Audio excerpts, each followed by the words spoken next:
नमस्कार, special report में आप सभी का स्वागत है और मैं हूं रजनी। जनता की सेवा, जनता की सुरक्षा के लिए हमेशा पुलिस रहती है।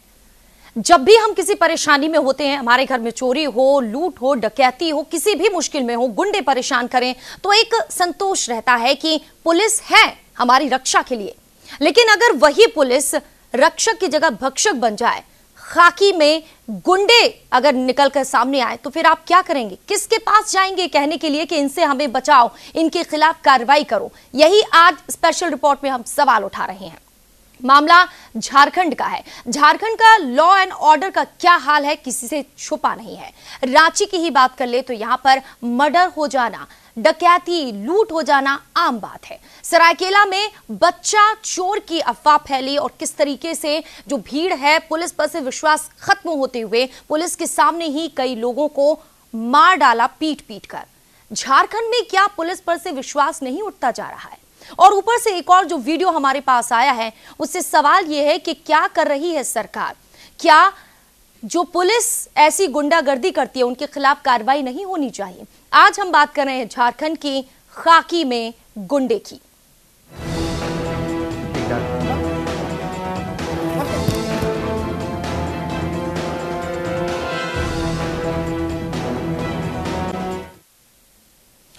साहिबगंज का ये मामला है। जब एक व्यक्ति पहुंचता है वहां पर, जो पीड़ित रहते हैं, दो लोग जाते हैं उनके बीच में बीच बचाव करने के लिए, तो वहां पर पुलिस ने उसके साथ क्या किया है इस रिपोर्ट में देखिए, क्योंकि सवाल उसके बाद से ही शुरू होते हैं कि क्या बीच बचाव करने गए व्यक्ति के साथ पुलिस को ऐसा बर्ताव करना चाहिए था? पहले रिपोर्ट देखिए, उसके बाद हम शुरू करेंगे चर्चा। झारखंड की सरकार लाख दावे करे लॉ एंड ऑर्डर को लेकर, लेकिन हर बार हकीकत सामने आ ही जाती है। इस बार न्यूज इंडिया आपको दिखा रहा है साहिबगंज पुलिस की सच्चाई। इन्हें पुलिस वाला कहना शायद गलत होगा। ये तो खाकी में छुपे वो गुंडे हैं जिन्होंने पुलिस को बदनाम करने का काम किया। जनता की सेवा करना इनका लक्ष्य नहीं है। इनका लक्ष्य सिर्फ वर्दी का रौब दिखाकर पैसा वसूलना। देखिए कैसे खाकी वाले गुंडे एक युवक को पीट रहे हैं। हम इनके साथ आए हैं। साथ कहाँ का है, क्या मजहट का मेरा घर हुआ। खाना में पैसा कैसे? हमको ये बुलाई है।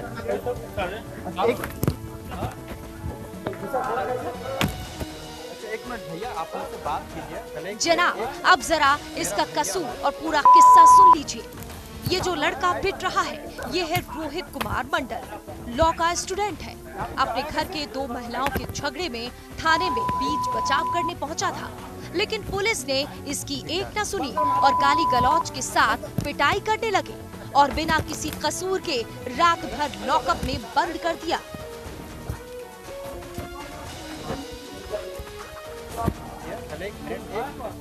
मेरा भैया है। ऐसा क्यों कर रहे हैं आप? आया कैसे?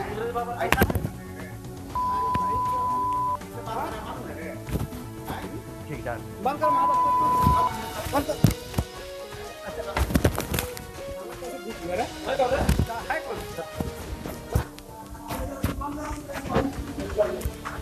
साहिबगंज टाउन थाने के इंस्पेक्टर राधिका रमन मिंज और पुलिस के अन्य अधिकारी हैं ये लोग। इस पूरे वीडियो में आपको बता दें कि साहिबगंज टाउन थाने के इंस्पेक्टर राधिका रमन मिंज और पुलिस के अन्य अधिकारी हैं, लेकिन किसी ने भी इस नाइंसाफी पर कुछ नहीं कहा, क्योंकि पैसों का जो मामला है, इस वीडियो में जो लोग हैं उसमें कोई पुलिस कर्मी नहीं, अधिकारी हैं। टाउन थाने के इंस्पेक्टर राधिका रमन मिंज और अन्य पुलिस अधिकारी, लेकिन किसी ने भी इस नाइंसाफी पर कुछ नहीं कहा, क्योंकि पैसों का जो मामला है। जी हाँ, पुलिस पर इस लड़के ने दूसरे पक्ष से पैसा लेने का आरोप लगाया है। देखिए, ये उसी बीजेपी राज्य की सच्चाई है जहां कहा जाता है पुलिस पब्लिक फ्रेंडली है। फ्रेंडली होती तो क्या थाने में आए लोगों को इस तरीके से पीटा जाता? किस कसूर में युवक को लॉकअप में डाला गया? जवाब दे सरकार, और ऐसे खाकी वाले गुंडों पर कार्रवाई करे, वरना झारखंड पुलिस पर से लोगों का विश्वास खत्म हो जाएगा। न्यूज इंडिया के लिए साहिबगंज से रवि कुमार की रिपोर्ट। अगली बार हो सकता है कि अगर कोई और जाए, पैसे नहीं दे तो ऐसी ही पिटाई हो। आरोप क्योंकि यही लग रहे हैं, दो पक्ष के लोग गए थे, एक पक्ष ने पैसे दिए थे, इसीलिए पुलिस ने उनके खिलाफ कुछ सुनना गवारा नहीं समझा। जो बोलने आया था उसे कसूरवार समझकर लॉकअप में बंद कर दिया। क्या ऐसी ही है झारखंड पुलिस? सरकार को कार्रवाई नहीं करनी चाहिए? कई सवाल हैं, जवाब लेने की कोशिश करेंगे जैसे जैसे हमारे साथ मेहमान जुड़ते चले जाएंगे। फिलहाल तो रवि कुमार हमारे संवाददाता साहिबगंज से इस वक्त जुड़ चुके हैं। रवि, हुआ क्या था आपका? आपसे जानना चाहेंगे पूरा मामला। और एक बात और, इस वीडियो में कौन कौन लोग हैं जो उस लड़के को मार रहे हैं? जी रजनी, मैं आपको बता दूं, ये रोहित कुमार मंडल पीड़ित लड़का है। महज 20 या 22 साल इसका उम्र हो रहा है और ये लॉ का स्टूडेंट है। इनके संबंधियों में कुछ आपसी विवाद हो गया था, जिसको लेकर के थाने में एक शिकायत दर्ज कराई गई थी। थाने के लोगों ने आनन फानन में महिलाओं को और पुरुषों को उठा करके तत्काल थाना लेके गई और वहां पे चूंकि महिलाओं की बात थी, महिलाएं वहां पे मौजूद थी, तो शायद उनमें से किन्हीं के संबंध में ये रोहित आता था और उनको बुलाया गया था, जो फौरी कार्रवाई में कागज कलम लिखने हेतु रोहित की सहयोग के लिए उसको बुलाया गया था। और ये देर शाम का मामला है। रोहित को जैसे ही वो थाना प्रवेश करता है तो उसको कहीं ना कहीं रोहित का ये आरोप है कि उससे पैसे की मांग की गई, उनके संबंधियों से पैसे की मांग की गई और इसको लेकर के रोहित ने पहले ही कैमरा ऑन रखा था, जैसा कि दृश्य में आप देख पा रहे हैं। और उस लड़के को अचानक से देख करके वहां के थाना प्रभारी इंस्पेक्टर राधिका रमन मिंज आपे से बाहर हो गए। उनके साथ सहयोगी एक कांस्टेबल संजय और एक एएसआई रैंक के अधिकारी हैं। उसके अलावा 2 एएसआई रैंक के अधिकारी हैं जो कि उनके साथ ही समीप में हैं। और अचानक से आकर के बिना किसी क्वायरी के उस लड़के को पीटा जाना, ये अपने आप में एक सवाल था। और उस लड़के को यहाँ तक ही नहीं, उसे बहुत पीटा गया। उसके बाद उसे लॉकअप में रख लिया गया। लड़के ने रोहित ने बार बार पूछा कि मेरा कसूर क्या है, क्या मेरा सहयोग देना ये कसूर है? तो उन्होंने लगातार गालियों की बौछार की और उस लड़के को देर रात तक लॉकअप में रखा गया और अहले सुबह उस लड़के को उसकी मां को बुला करके टॉर्चर करके और तब उसके सुपुर्द किया गया। तो कहीं ना कहीं इस रवैये को ये दर्शा रहा है कि पुलिस किस कदर खौफजदा कर देती है इंसान को, कि इंसान अगर सहयोग के लिए भी पहुंचता है तो पुलिसिया रवैये से वो कभी किसी के सहयोग के लिए नहीं जा सकता है। ठीक है, क्या लॉकअप में ऐसे किसी को भी बंद कर देंगे? क्या कहते हैं वकील लॉ? इस पे हम चर्चा कर रहे हैं। हमारे साथ वकील साहब जुड़ गए हैं। मनन ठाकुर जी, स्वागत है आपका। जेएमएम के प्रवक्ता मनोज पांडे भी जुड़ गए हैं। आपका भी मनोज जी बहुत बहुत स्वागत है न्यूज इंडिया पर। सबसे पहले वकील साहब आपसे ही सवाल, क्योंकि आम लोग जानना चाहेंगे कि अगर वो थाने में जाते हैं, कहते हैं अपनी बात कि इनका कसूर नहीं है, तो क्या उन्हें ही लॉकअप में बंद कर देंगे? क्या लॉ कहता है? क्या ऐसा है? पुलिस को इतना अधिकार है कि किसी को भी लॉकअप में बंद कर दे, पिटाई करें, गाली गलौज करें? जी नहीं, भारत के किसी भी कानून में इस तरह का कोई अधिकार किसी पुलिस अधिकारी को नहीं दिया गया है। ये सीधा जो है इस मानवाधिकार उल्लंघन का मामला बन रहा है, सीधा ह्यूमन राइट्स वायलेशन का मामला बन रहा है। जिस किसी पुलिसकर्मी ने उसके द्वारा ऐसा किया गया है वो मानवाधिकार का उल्लंघन किए हैं। उनके विरुद्ध अनुशासनात्मक कार्रवाई, मानवाधिकार में मुकदमा, मुआवजे की भी मांग कर सकता है। अगर इत्तेफाकन अगर उसके साथ कहीं टॉर्चर किया गया है या मारपीट की गई है जी। तो उस पर में आपराधिक मुकदमा क्रिमिनल ऑफेंस में भी दर्ज हो सकता है, नियरेस्ट उसी थाने में या उसी कोर्ट के जुरिडिक्शन में, या इसकी शिकायत वही पुलिस पदाधिकारी की जा सकती है। मानवाधिकार का तो उल्लंघन का तो एक क्लियर कट मामला बन रहा है। आपके पास लौटेंगे मनोज पांडे जी, आवाज आ रही है क्या हमारी? आ रही है, आवाज आ रही है। हाँ जी। बीजेपी का राज्य है ये, बीजेपी बड़ी बड़ी बातें करती है और झारखंड पुलिस का स्लोगन भी है, सेवा ही लक्ष्य है। यहाँ सेवा तो कहीं नहीं दिखी, सिर्फ ये दिख रहा है कि पैसे नहीं दिए तो बेकसूर को लॉकअप में बंद कर दिया, बुरी तरीके से पीटा है। देखिए, अमूमन पूरे झारखंड की स्थिति करीब करीब यही है। ये ऐसा कई वाकया इधर भी देखने को मिलता है, पलामू में, चाईबासा में, जमशेदपुर में। तो अभी ये तो ऑडियो वीडियो रिकॉर्डिंग भी है, इसके लिए कोई जांच किया किसी की जरूरत नहीं है। आप जो जिस तरह का निरंतर व्यवहार पुलिस प्रशासन ने किया है, हमें पूरी पुलिस प्रशासन इस रघुवर सरकार में निरंकुश हो गई है। ये सिर्फ पैसे बनाने की मशीन की तरह काम कर रहे हैं। ये उगाही करने में व्यस्त हैं। लॉ एंड ऑर्डर की क्या हालात है पूरे राज्य में, ये किसी से छुपा हुआ नहीं है। और ऐसे में इस तरह का निरंकुश व्यवहार, मानवाधिकार का उल्लंघन, अत्याचार और उत्पीड़न का मामला बनता है। तत्काल उन पर कार्रवाई की जानी चाहिए। एसपी, डीआईजी, आईजी, सभी लोग उच्चाधिकारी, मैं अपील करता हूं, मांग करता हूं अपनी पार्टी की ओर से कि तुरंत तत्काल कार्रवाई हो और उनको जेल में डाला जाए। ऐसे पदाधिकारी जो निरंकुश पदाधिकारी हैं, जो यहाँ के आदिवासी मूलवासी, वो लड़का वहाँ का मूलवासी है और उस पर इस तरह की अत्याचार की जा रही है, इसको बर्दाश्त हम लोग किसी कीमत पर नहीं करेंगे। आपने इसको संज्ञान में लाया है, मैं आपको भी धन्यवाद देना चाहता हूँ। इस तरह की बातें आज पब्लिक डोमेन में आई है आपके मार्फत से, और इसका कड़ा जवाब दिया जाएगा, प्रतिकार किया जाएगा और ऐसे पुलिस पदाधिकारियों को दंडित करे सरकार और उच्चाधिकारी, नहीं तो हम लोग सड़क पर उतरेंगे। ठीक है, आप भी हमारे साथ बने रहिए। हम वकील साहब लगातार जुड़े हुए हैं। मनन जी, अब आपसे ये जानना चाहेंगे, इसको लॉकअप में जो डाला गया है, लड़के को लॉकअप में किसे डालते हैं? क्या ऐसा जुर्म कर देते हैं लोग कि पुलिस वाले लॉकअप में डाल देते हैं? किस किस जुर्म में इस तरीके से डाल सकते हैं? यहाँ तो इसका कोई कसूर नहीं, ये बात तो आपने भी साफ कर दी है। लॉकअप में जो कोई नॉन वेलेबल ऑफेंस है, जो कोई कॉग्निजेबल ऑफेंस है, संज्ञेय अपराध में अगर वो नामजद है, उसके खिलाफ किसी थाने में या उस थाने में प्राथमिकी दर्ज है और उससे लॉ एंड ऑर्डर खतरा बन रहा है, तब उस व्यक्ति को अरेस्ट करके वो जब तक नियरेस्ट मजिस्ट्रेट 24 घंटा के अंदर 24 घंटा तक, जहाँ तक कि उसको कोर्ट पहुंचा जाना है, तब तक वो थाने में उसको रख सकता है। लेकिन उसको ध्यान रखना पड़ेगा कि अगर वो नामजद नहीं है किसी मुकदमे में, अगर उस पर कोई ऑफेंसिव मामला दर्ज नहीं है, तो किसी भी सूरत में किसी व्यक्ति को पुलिस लॉकअप में बंद नहीं कर सकता है। ठीक है, यानी बिल्कुल साफ है कि ये खाकी के गुंडे हैं, गुंडागर्दी दिखा रहे हैं, रौब दिखा रहे हैं और इससे ज्यादा कुछ नहीं है। क्योंकि जो आप कह रहे हैं लॉकअप में जो जाएगा उसके भी कुछ कसूर होते हैं, लेकिन यहाँ इसका कोई कसूर नहीं है। चैनल हेड हमारे साथ जुड़ चुके हैं, मनमोहन सिंह राजपूत। मनमोहन सिंह, आपसे जानना चाहेंगे, पुलिस की जो छवि है वो बार बार रघुवर सरकार कहती है कि पुलिस पब्लिक फ्रेंडली है, लेकिन यहाँ तो ऐसा कुछ नहीं दिख रहा है, सिर्फ खाकी का रौब दिख रहा है, खाकी वाले गुंडे नजर आ रहे हैं। रजनी, आपको बताना चाहूंगा, सरकार के पक्ष पर हम उंगली से कार्रवाई को पूर्णतः रूप से कार्रवाई कर रही है। पहली बात तो ये कि खाकी का रौब तो है यहाँ पर। एक बच्चे रोहित मंडल को जिस तरह से पीटा गया, मैं जानना चाहता हूँ उस प्रशासन से कि आखिर उसको क्यों पीटा गया, पीट करके रात भर उनको थाने में बंद किया गया। प्रशासन की लापरवाही देखिए हर जगह कहीं ना कहीं चूकती है, पर प्रशासन का चूकना जो है वो लाजमी है यहाँ पर। उसका सबसे बड़ा रीजन ये है, अब प्रशासन अपने आप में जिस जगह पर ये पुलिसिया रौब दिखाया गया इस बच्चे के ऊपर में, इस पुलिसिया रौब को देखते हुए समझ में आता है कि उसने अपनी गुंडई पूरी की है और इस गुंडई की वजह से उस लड़की को पीटा गया। क्यों? आखिर एक पक्ष को आप थाने के अंदर बैठा के रखते हैं और एक पक्ष को आप बाहर रखते हैं, इसका माजरा क्या है? साफ समझ में आता है एक पक्ष को जिसको आपने थाने में बैठाया वो कहीं ना कहीं किसी रूप से वो अंदर में पैसे की लेन देन की बात चल रही थी। रजनी, पूरे वीडियो को देखिए, आपको वीडियो देखने के बाद समझ में आता है कहीं ना कहीं से उस पूरे पक्ष में पहले पक्ष का साथ दिया जाता है, दूसरे पक्ष को इस तरह से बेरहमी से उस लड़के को पीटा गया। तो मैं उसी अधिकारी से जानना चाहता हूं कि आखिर ये क्यों किया गया। हमारे प्रशासन से मांग है कि ऐसे पुलिसिया रौब के ऊपर में कार्रवाई तुरंत की जाए और आप भी उस वीडियो को देखिए रजनी, और देखने के बाद अपने उस पर डाल करके क्या माजरा है पूरा आप देख करके देखिए रजनी।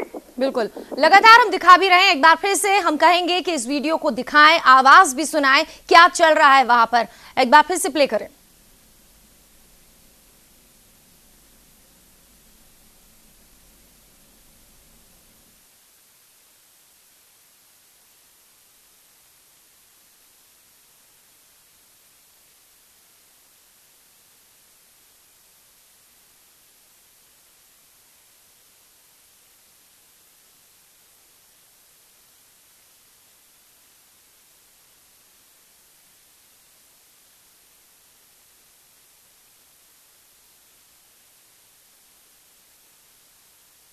आपसे जानना चाहेंगे, इस वीडियो में हम देख रहे हैं एक युवक को पीटा जा रहा है, धड़ाधड़ मारा जा रहा है उसे। कौन कौन हैं वो लोग, उनके नाम बताइए जरा, हम भी जानना चाहेंगे और शायद सरकार के लोग भी जानना चाहेंगे। आखिर ऐसे कौन से हैं ये पुलिस के अधिकारी जो अपनी मनमर्जी चलाते हैं, पैसे वसूलते हैं, पैसे नहीं देते हैं तो किसी को भी लॉकअप में बंद कर देते हैं।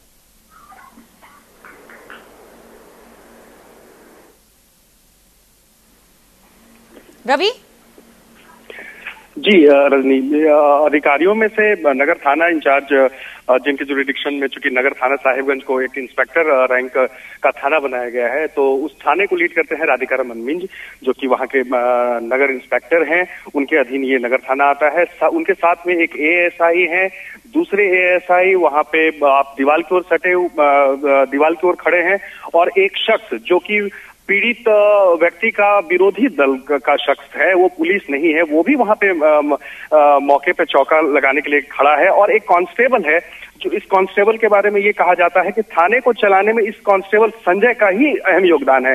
जितने भी डीलिंग होती है, किसी भी तरह की कोई बात होती है, उसको संजय ही लाइन अप करता है। आप यहाँ पे देखेंगे कि संजय वहां पे खड़ा है, मुख्य दर्शक बनकर के इंस्पेक्टर आ रहे हैं, एएसआई आ रहे हैं, और सीधे गाली गलौज करते हुए उस बच्चे को मारना प्रारंभ कर देते हैं। और यही उनका हाथ नहीं रुकता है, लगातार गालियों के बौछार के साथ महिलाएं सामने हैं, और उन महिलाओं के सामने अभद्रता से वो गाली लगातार दिए जा रहे हैं।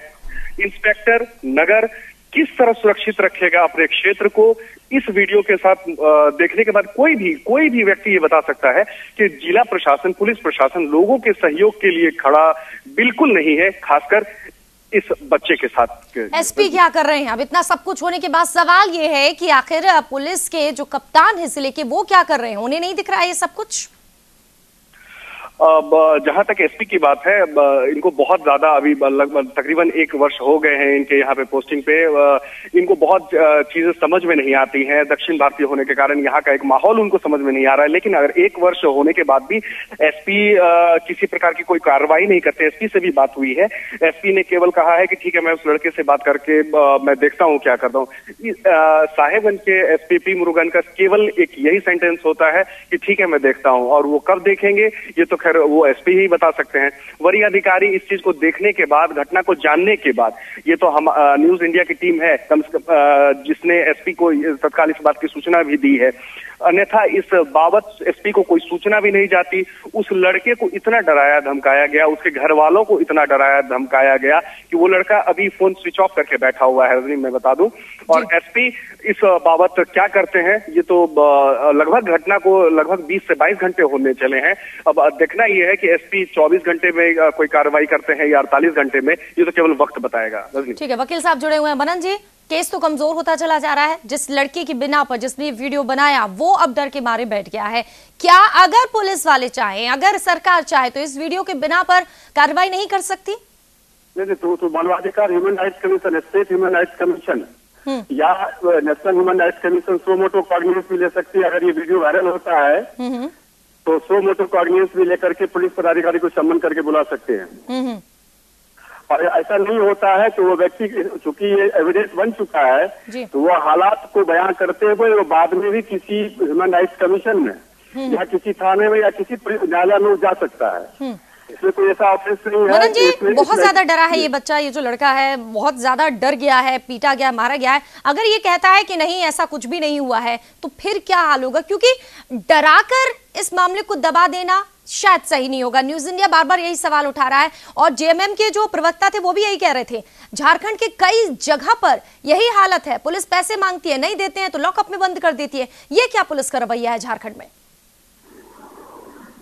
नहीं, तो इसमें ह्यूमन राइट्स कमीशन ले सकती है कॉग्निजेंस, तो सो मोटो कॉग्निजेंस भी ले सकती है। जब सो मोटो कॉग्निजेंस हो जाएगा, जो बच्चे को संबल मिल जाएगा कहीं से, उसको अगर लगेगा कि हम प्रोटेक्टेड है लॉ से या किसी मतलब संस्थान से, तो उसका मुंह तब खुल जाएगा, उसके साथ जो ऑफेंस हुआ है वो बताएगा उसको। इसीलिए सो मोटो कॉग्निजेंस हो सकता है। पुलिस अधिकारी इस पर जांच भी बैठा सकते हैं, जो कप्तान है या जो जिले के आईजी डीआईजी जो भी हैं, उस पर जांच बैठा के अपने स्तर से आगे कार्रवाई कर सकते हैं, या उस व्यक्ति का कोई भी जो पीड़ित है उसका कोई भी दुष्समझ भी आ जा सकता है इसके लिए। ठीक है, मनमोहन सिंह, आपसे जानना चाहेंगे कि अगर हम जैसे कह रहे हैं कि वो जो लड़का है वो डर गया है, उसे डराया जा रहा है परिवार को लेकर, वो चुप बैठ जाता है, अब कहीं सरकार और पुलिस के आलाधिकारी को संज्ञान में नहीं लेना चाहिए? पुलिस की छवि खराब हो रही है ये खाकी वाले जो गुंडे हैं इनकी वजह से। रजनी, मैं आपको पहले एक बात बताना चाहूंगा कि कल ये रोहित मंडल जी से जब ये इनके साथ ये घटना घटी, तो मैंने हमारे जो संवाददाता है, सीनियर रिपोर्टर हमारे रवि जी ने हमारे ये खबर भेजा जब मुझे, तो मैंने सोचा मैं इसको चलाऊं या ना चलाऊं, लेकिन मैंने इसको देखा कि एक लड़के के साथ गलत हुआ है। आखिर पुलिस का काम है लोगों की मदद करना, पुलिस लोगों की मदद करने के लिए बनी, ना लोगों को डराने के लिए बनी है।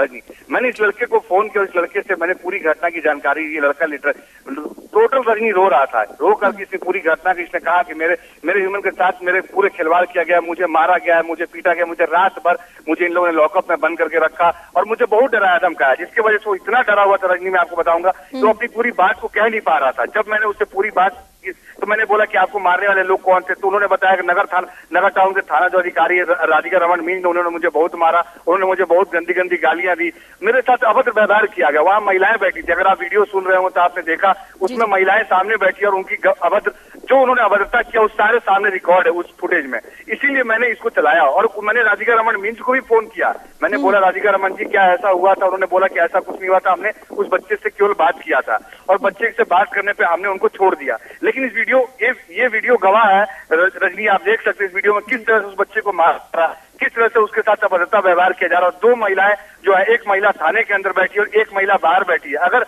दोनों के बीच में डिस्प्यूट है तो आप दोनों को थाने में बैठाकर दोनों से बात अलग अलग बैठा करके बात करने का मामला, तो कहीं ना कहीं रजनी ये बात साफ दिखता है कि एक से लेन देन का कार्य चल रहा है, जिसके वजह से एक बच्चे को उसके पूरी फैमिली के प्रकार करके मारा गया है। और इसमें साफ नजर आ रहा है रजनी कि उस बच्चे को प्रताड़ित किया गया है, जिसके वजह से वह बच्चा अभी डर के मारे फोन बंद करके बैठा हुआ, कि उसे साफ कल राधिका रमन मीन्स का कहना था कि मैंने ऐसा कोई काम नहीं किया जिससे किसी को तकलीफ हो। तो इसमें साफ नजर आता है रजनी कि कहीं ना कहीं उस बच्चे के साथ में अभद्रता की गई है और उसके ह्यूमन के साथ खिलवाड़ किया गया रजनी। बिल्कुल, और राधिका रमन लगातार फोन हम भी लगाने की कोशिश कर रहे हैं, लेकिन शायद उनके पास जवाब नहीं है, क्योंकि न्यूज इंडिया के पास वो सबूत है कि कैसे रोहित के साथ वहां पर बर्ताव किया गया, गाली दी गई, महिलाएं भी थी, गाली गलौज किया गया, रात भर लॉकअप में रखा, टॉर्चर किया गया, वो इतना ज्यादा परेशान हो गया। एक युवक है लेकिन बच्चे की तरह रो रहा था कि क्या ये पुलिस है, हमारा कोई साथ देगा कि नहीं, न्यूज इंडिया देगा। और मनोज पांडे जी, आप लोग कितना साथ देंगे, कैसे उठाएंगे इस मामले को? देखिए, आपके मार्फत आज ये बातें संज्ञान में आई हैं और हम लोग एक विपक्ष की भूमिका निभाएंगे, सशक्त विपक्ष की भूमिका, सार्थक विपक्ष की भूमिका। हम लोग उच्चाधिकारियों तक इस बात को पहुंचाने में हम लोग से जो बन पड़ेगा करेंगे। माननीय प्रतिपक्ष के नेता के संज्ञान में भी ये बात लाया जाएगा और इस तरह के निरंकुश पदाधिकारियों पर अंकुश लगे इसकी मांग करेंगे। उन्हें तत्काल उसी लॉकअप में बंद किया जाए उस थानेदार को जिन्होंने ऐसी बर्बरतापूर्ण कार्रवाई की है, बिना वजह, बिना मतलब के, सिर्फ पैसे उगाही के लिए। तो ऐसे लोगों पर कार्रवाई हो, ये मांग करेंगे। हर स्तर पर हर तरह से हम लोग इस पीड़ित परिवार के साथ हैं और जितना हो सकेगा हम लोग मदद पहुंचा तत्पर है। ठीक है, न्यूज इंडिया भी बार बार इसीलिए उठा रहा है क्योंकि ये एक किसी रोहित का मामला नहीं, ना जाने ऐसे कितने रोहित हैं, ऐसे कितने लोग हैं जो इस तरीके से पुलिस के शिकार हो रहे हैं। खाकी वाले गुंडे उन्हें परेशान कर रहे हैं। शायद अब बेनकाब करने का वक्त आ गया है। वकील साहब से हम बार बार जानने की कोशिश कर रहे हैं कि अगर आप लोग भी इसी तरीके से परेशान है, कोई वीडियो बनाते हैं, तो वो वीडियो कैसे सजा दिला सकता है उन खाकी के गुंडे को। वकील साहब, मनन जी आपसे ये जानना चाहेंगे कि अगर ये वीडियो और भी कोई इस तरीके से लेकर सामने आता है, वो वीडियो सबूत के तौर पर कितना अहम होता है, और अगर ये साबित हो जाता है कि इस मामले में जितने भी पुलिस के अधिकारी हैं जिन्होंने उसे मारा है, जो लॉकअप में बंद किया है, उन्हें क्या सजा होगी? निलंबित किया जाएगा? कानूनी तौर पर क्या क्या सजा हो सकती है उन्हें? ह्यूमन राइट्स वायलेशन के लिए जो है तो मैक्सिमम 3 इयर्स पनिशमेंट है और जो उसका है उसकी सैलरी से अटैच करके दिया जाएगा। पहली बात ये हुई।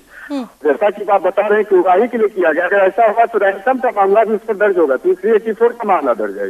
इसका मतलब पैसा नहीं दिया आपने, रंगदारी मांगी, खाकी की रंगदारी मांगी, आपको पता नहीं चला, आपने इसको मारपीट शुरू कर दिया है।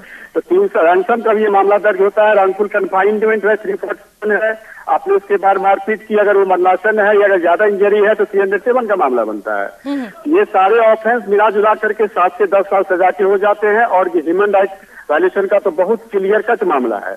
हमको लगता है कि अगर ये वीडियो वायरल होता है और ह्यूमन राइट्स के कॉग्निजेंस में आता है तो उसका ह्यूमन राइट्स अपने सो मोटो भी उस पर कॉग्निजेंस लेकर के सम्मान कर सकती है उसको पुलिस। बिल्कुल, मानवाधिकार आयोग के साथ साथ शायद अब रमन सरकार को भी सोचना होगा कि ये जो खाकी वाले गुंडे हैं उन्हें बेनकाब तो न्यूज इंडिया ने कर दिया है, सजा रघुवंश सरकार को ही देनी है।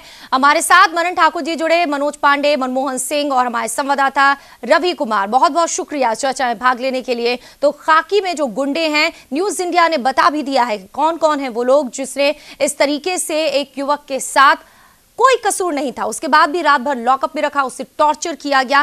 क्या ऐसे खाकी के गुंडे को पहचान कर सरकार कोई कार्रवाई करती है या नहीं, इंतजार हमें भी है। फिलहाल तमाम अहम खबरों के लिए आप देखते रहिए न्यूज इंडिया। हमें दीजिए इजाजत, नमस्कार।